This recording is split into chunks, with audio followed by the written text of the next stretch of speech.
ఎలా ఉన్నారు అందరూ? ఈరోజు మన రెసిపీ సింపుల్గా టమాటో రసం అండి.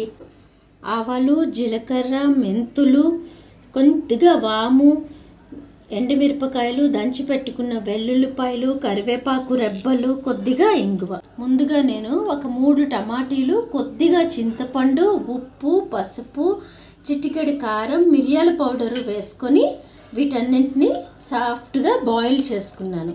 కొంచెం చల్లగవ్విన తర్వాత ఇప్పుడు ఈ గుజ్జునంతటిని తీసి మనం బాగా మరిగించుకొని దీన్ని మనం పోపు పెట్టుకుందాం. ఎంత ఈజీగా చక్కగా మన ఒంట్లో బాగాలేనప్పుడు, నోరు బాగాలేనప్పుడు చక్కగా ఇలా చేసుకుంటే హెల్తీగా ఉంటుంది, ఆరోగ్యం కూడా బాగుంటుంది. కొంచెం నీటిని యాడ్ చేసుకొని మీకు ఎంత కావాలంటే అంత పులుపుని మీరు తినే విధంగా మీ పులుపుని అన్నది యాడ్ చేసుకోండి.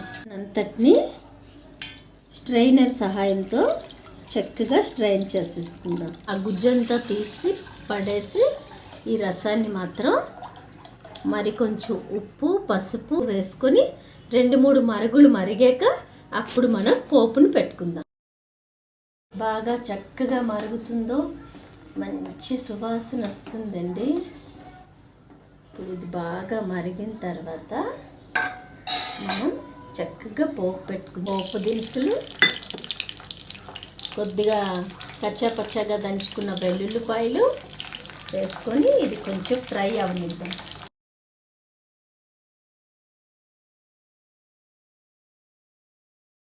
మన పోపు ఎంత చక్కగా రెడీ అయిపోయింది. ఇప్పుడు కొంచెం హై చేసి స్టవ్ని కట్టేసి వెంటనే ఈ పోపుని అందులో వేస్తాము.